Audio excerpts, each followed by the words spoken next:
Hello students, आज की class में हम ऋतु दोष रस गुण का परस्पर संबंध पढ़ेंगे।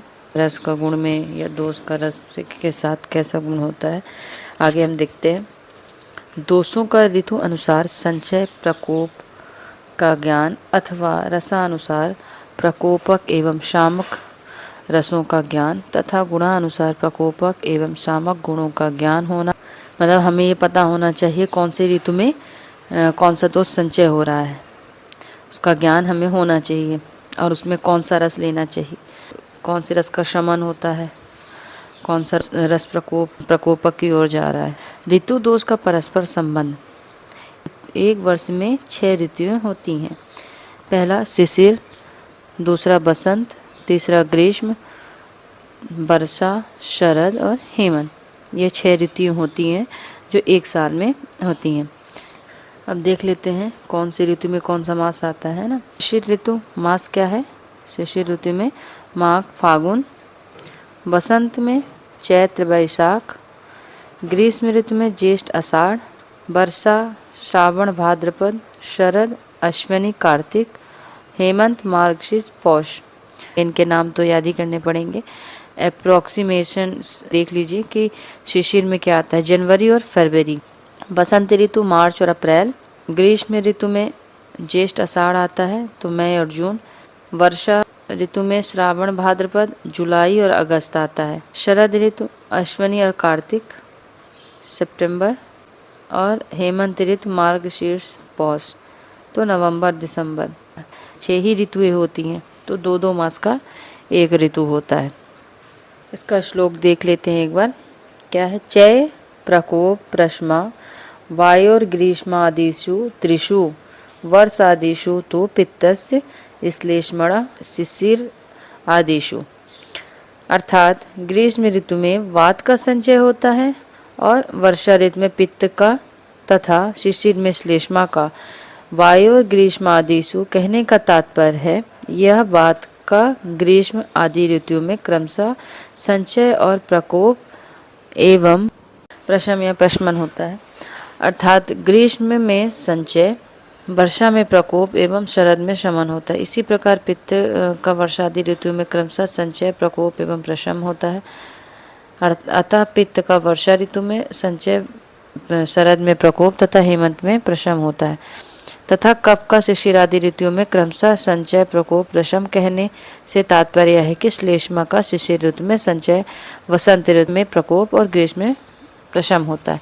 अब आपको यहाँ पे ज़्यादा समझ में आएगा क्योंकि यहाँ पे पूरा चार्ट बना हुआ है, तो ये चार्ट से ज़्यादा समझ में आएगा। 6 ऋतुएं लिख लेनी है, शिशिर, वसंत, ग्रीष्म, वर्षा, शरद, हेमंत। ठीक है। अब हम इसमें ये देखते हैं संचय किसका होता है। तो शिशिर ऋतु, ठंड का मौसम चल रहा है, उसमें किस चीज़ का संचय होगा? श्लेष्मा, कफ का संचय होगा। ठीक।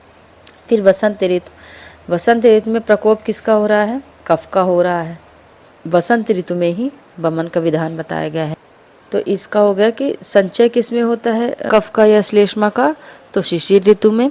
और बसंत में प्रकोप होता है कफ का। फिर ग्रीष्म ऋतु आती है। ग्रीष्म में वात का संचय हो रहा है, ठीक है। और प्रकोप कब हो रहा है? वात का वर्षा ऋतु में। अच्छा, वर्षा ऋतु में जब वर्षा या बादल छाए होते हैं तो बॉडी में पेन रहता है ना, तो वो बात का ही एक कारण है। ठीक है, उस समय हमारा बात बढ़ा हुआ होता है। ग्रीष्म ऋतु में कौन सा मंथ चलता है? ज्येष्ठ, आषाढ़ या मई या जून चलता है ना, उस टाइम पे बात का संचय हो रहा होता है। और वर्षा ऋतु में प्रकोप हो रहा है, शरद ऋतु में इसका शमन हो रहा है। तो एक एक स्टेप नीचे आते जाएंगे। फिर वर्षा ऋतु में संचय पित्त का हो रहा है, प्रकोप पित्त का हो रहा है, और शमन जो है हेमंत ऋतु में हो रहा है ना। तो आपको ये एक स्टेप नीचे आते जाना है। श्लेष्मा के बाद एक स्टेप छोड़ देना, ये सीधा, ये सीधा, ये सीधा। ठीक है, ऐसे भी आप याद कर सकते हैं, पर ये इसको याद करना बहुत ज़रूरी है क्योंकि एग्जाम में तो आता ही है। आचार्य वाग्भट ने सुंदर शब्दों में ऋतुओं का विशिष्ट स्थिति बताते हुए दोषों का संचय प्रकोप प्रशमन बताया है। ठीक है, अब हम एक एक ऋतु की बात कर लेते हैं। तो ग्रीष्म में क्या हो रहा था? दोष का संचय हो रहा था ना, है ना। तो वात की स्थिति उस टाइम पे क्या होती है, लघु रूक्ष आहार सेवन से वात का संचय होता है, परंतु ऋतु की उष्णता के कारण प्रकोप नहीं होता है। संचय होता रहता है क्योंकि हम लघु रूक्ष चीज़ें खाते हैं उस टाइम पे, है ना। गर्मी ज़्यादा होती है, पाचन में दिक्कत होती है, ठीक है। इस वजह से वो संचय तो हो रहा है, इकट्ठे हो रहा है, लेकिन अभी प्रकोपावस्था में नहीं आ रहा है, ठीक है। जैसे ही वर्षा ऋतु आती है तो वृक्षादि गुणों का भूमि की आर्द्रता, आर्द्रता मतलब जो गीलापन है ना, एवं शरीर की शीतलता से संयोग होकर वात का प्रकोप होता है। अब देखिए वर्षा ऋतु में इसीलिए शरीर में जो दर्द उठता है ना, या बादल की वजह से, तो यही कारण होते हैं कि हमने पहले से जो ग्रीष्म ऋतु में वृक्षादि भोजन लिया है ना, रूक्ष और लघु भोजन लिया है, तो वो पहले तो संचय हुआ, इकट्ठा होता गया वात, और जैसी वर्षा ऋतु आई आर्द्रता और शीतलता के संयोग से वात का प्रकोप हो जाता है। अब आता है शरद ऋतु। स्निग्धता की वृद्धि से वात का शमन होता है, तो यहाँ स्निग्धता आ जाती है, तो यहाँ स्निग्धता की वृद्धि से वात का शमन हो जाता है। आगे हम पित्त की स्थिति देखेंगे, तो कौन से ऋतु में संचय हो रहा था, कौन से में प्रकोप हो रहा था, और कौन से ऋतु में शमन हो रहा था। तो वर्षा ऋतु में पित्त संचय हो रहा था, है ना, हमने पहले भी देखा है। तो उसमें क्या है, स्थिति क्या है, अम्ल विपाकी आहार से पित्त का संचय होता है। भोजन खाया है जो अच्छे से पचा नहीं है, तो उसका जो विपाक बनता है वो अम्ल विपाक बनता है ना। परंतु इस ऋतु की शीतलता के कारण प्रकोप नहीं होता है। अब ऋतु की शीतलता, वर्षा ऋतु में शीतलता होती है, इस वजह से वो प्रकोप नहीं हो पाया, लेकिन हाँ इकट्ठा हो जाता है, संचित हो जाता है। फिर शरद ऋतु आती है। वर्षा समाप्त होने पर सूर्य की प्रखर किरणों से उष्णता पाकर पित्त प्रकोप होता है। आपने देखा होगा वर्षा ऋतु में जैसे बारिश बंद होता है या मौसम खुलता है तो बहुत तेज़ धूप हो जाती है, उष्णता बहुत ज़्यादा हो जाता है। तो कहते हैं अभी ठंडक थी वर्षा की वजह से, लेकिन अभी बहुत गर्मी हो रही है ना। तो ये शरद ऋतु में क्या होता है कि सूर्य की प्रखर किरणों से उष्णता पाकर पित्त का प्रकोप हो जाता है। हेमंत ऋतु आता है। शीत ऋतु से पित्त का शमन हो जाता है। हेमंत ऋतु में कौन सा आ जाता है, नवंबर और दिसंबर की बात आ जाती है। उस टाइम पे शीतलता भी होती है और अग्नि भी तीक्ष्ण होती है। शीत ऋतु में पित्त का शमन हो जाता है। फिर आता है कफ की स्थिति। तो कौन से ऋतु में कफ का संचय हो रहा था, कौन से ऋतु में प्रकोप हो रहा था, कौन से में शमन हो रहा था। शिशिर ऋतु की बात कर रहे थे, तो यहाँ पे कफ का संचय हो रहा है। तो शिशिर ऋतु कौन सी है, जनवरी और फरवरी। शिशिर गुण, स्निग्ध गुणयुक्त आहार से कफ का संचय होता है, परंतु ऋतु की शीतलता स्निग्धता के कारण प्रकोप नहीं हो सकता है, ठीक है।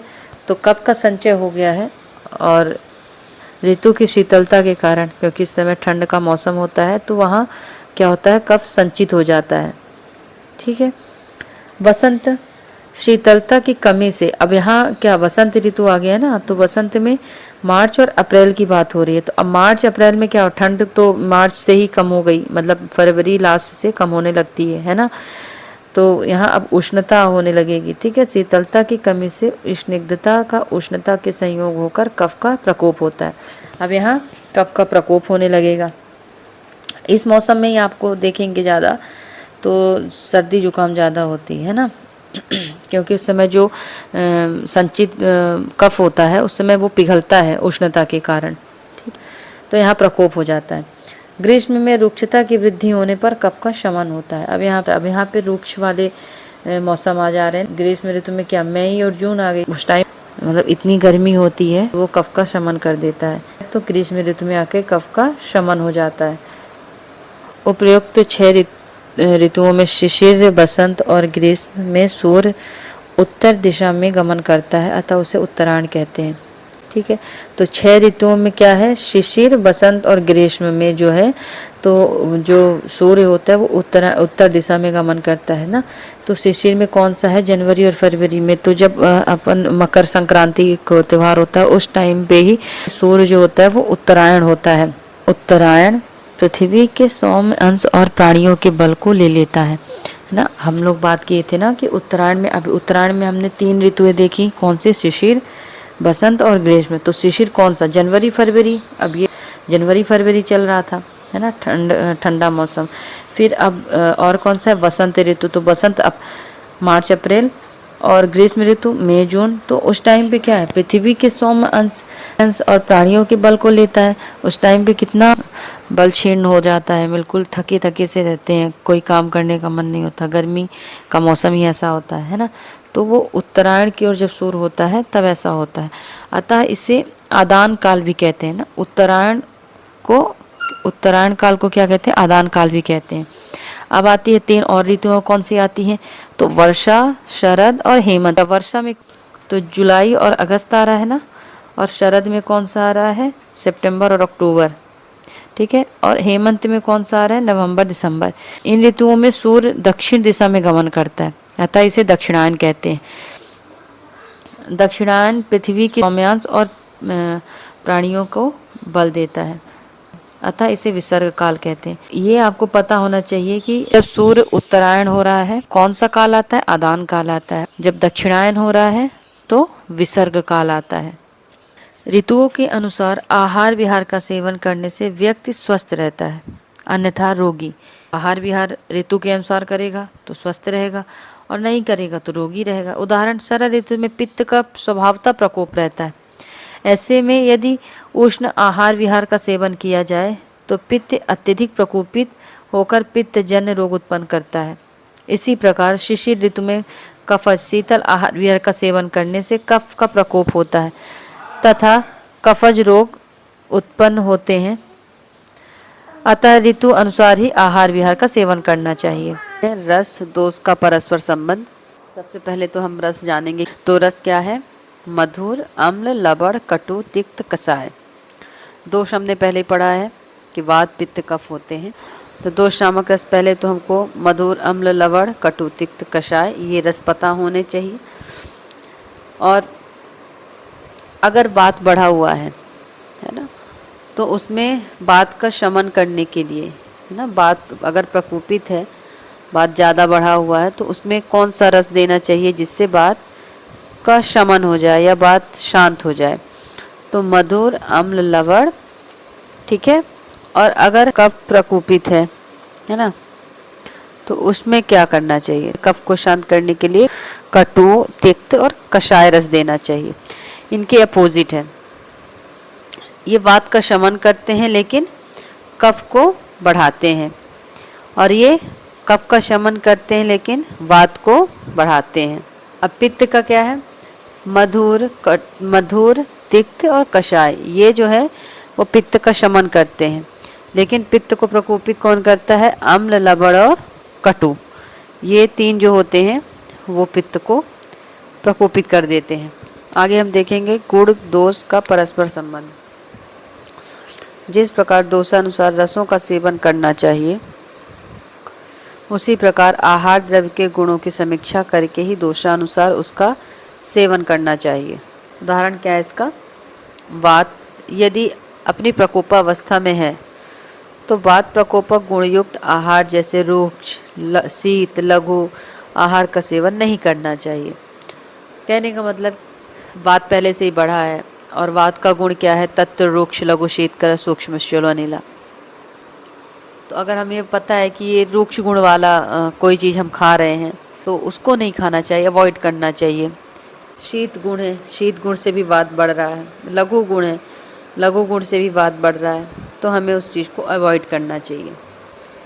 दोष गुण, वात दोष, तो वात प्रकोपक गुण कौन से हैं, रूक्ष, लघु, शीत, खर, विशद, सूक्ष्म, चल, सुशिर, सर, मृदु। जैसे रूक्षता रहेगी, लघुता है, शीत चीज़ें हैं, ठंडी चीज़ें, खर है, रफ एरिया, विशद, सूक्ष्म, चल, सुशिर, सर, मृदु।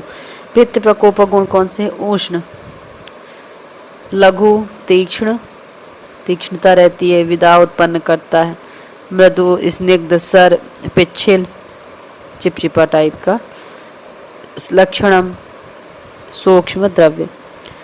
का प्रकोपक गुण कौन से हैं, शीत, स्निग्ध, गुरु, पिच्छिल, लक्षण, अविष्यंदी, द्रव, मंद, कठिन, स्थिर, स्थूल, सांद्र, है ना। इसमें आप देख रहे होंगे कि कुछ कुछ जो लक्षण है वो एक दूसरे से मिलते हैं। जैसे शीत का लक्षण है वो कफ और वात दोनों में मिल रहा है ना।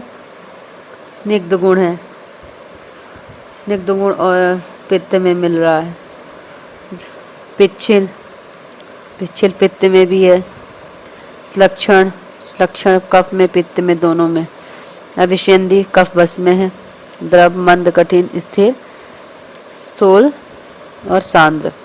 इस प्रकार ऋतु रस गुणानुसार ही आहार का चयन करना चाहिए। विशेष प्रकार के आहार विहार दोष प्रकोपक कहे गए हैं। कुछ आहार ऐसे हैं जो वात का प्रकोप करते हैं, कुछ पित्त का तथा कुछ कफ का। इस प्रकार वात पित्त का प्रकोपक विहार भी कहे गए हैं। वात पित्त कफ प्रकोपक आहार, फिर हम उसके बाद विहार देखेंगे।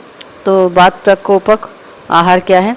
शुष्क शाक ना, सूखे हुए साग, शुष्क मांस, सांवा, सेम, मूंग, मूंग हल्की लघु भी होती है ना मूंग, मसूर, अरहर, अरहर भी रुक्ष दाल होती है, मटर। अब पित्त प्रकोपक आहार तिल, तेल, कुल्थी, सरसों, अत्सी, हरित शाक है ना, जो हरे शाक होते हैं ना हरे, मछली, मद्य, मांस, खट्टे फल भी पित्त का प्रकोपक होते हैं। आपका प्रकोपक कौन से आहार है? तो उड़द, उड़द की दाल गुरु होती है ना, तो ये कफ का प्रकोप करती है। तिल पिष्ट, तिल की पिष्ठी, गुड़, दधी, दही, दूध, किशरा, खिचड़ी, खीर, गन्ने का रस, ये कफ का प्रकोपक होते हैं। दोष और विहार, तो ये दोष को प्रकोपक विहार कौन से? दोष प्रकोपक विहार, तो बात दोष, बात प्रकोपक विहार क्या है? अति व्यायाम, वात प्रकृति पुरुष है और उसमें वात ज़्यादा बढ़ा हुआ है और वो अति व्यायाम कर रहा है ना, एक्सरसाइज ज़्यादा करेगा। अति मैथुन, तैरना, रात्रि जागरण, रात्रि में भी जागने से वात की वृद्धि होती है। तो ये विहार हैं जो नहीं करना चाहिए, जिससे वात बढ़ जाता है। अगर करते हैं तो वात बढ़ जाता है। पित्त प्रकोपक अनशन, भूखे नहीं रहना चाहिए, अनशन नहीं करना चाहिए। स्वेदन है ना, पित्त प्रकोप है और स्वेदन हो रहा है, उसको स्वेटिंग हो रही है उसको। अग्निताप, अग्नि के सामने बैठा है।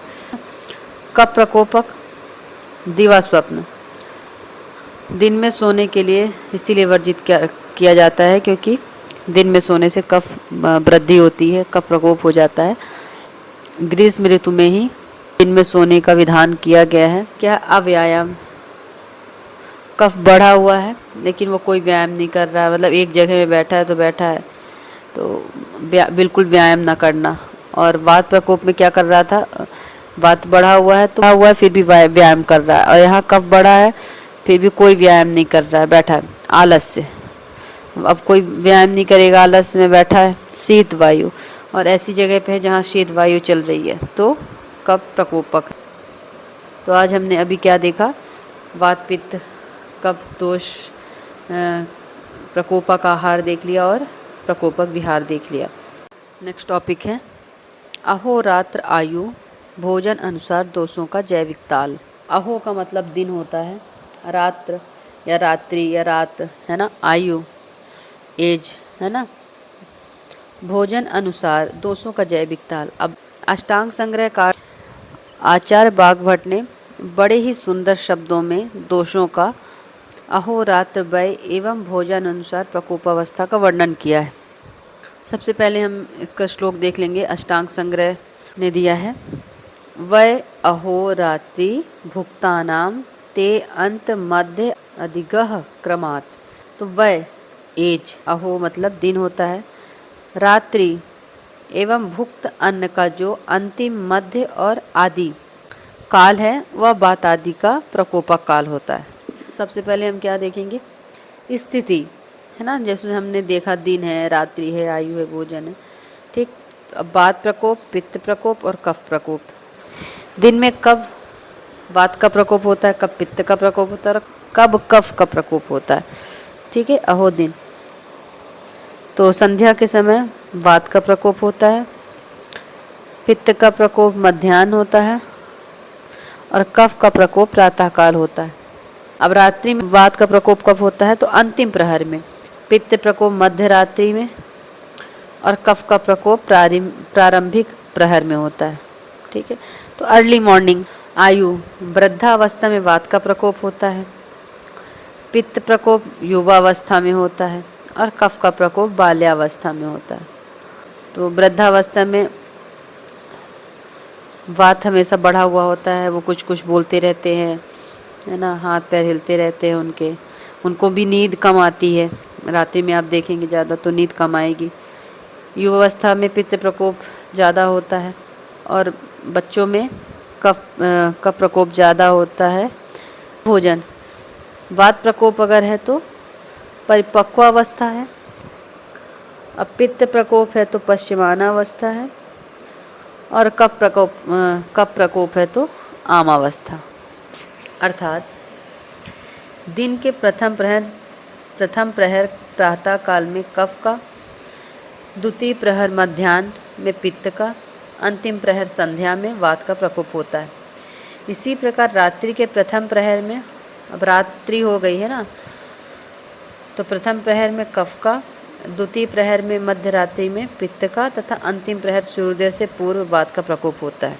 आयु के अनुसार बाल्यावस्था में कफ, युवावस्था में पित्त और वृद्धावस्था में वात का प्रकोप होता है। अपक्व या आमावस्था में कफ का, पश्चिमानावस्था में पित्त का ड्यूरिंग डाइजेशन तथा पक्वावस्था डाइजेशन होने पर वायु का प्रकोप होता है।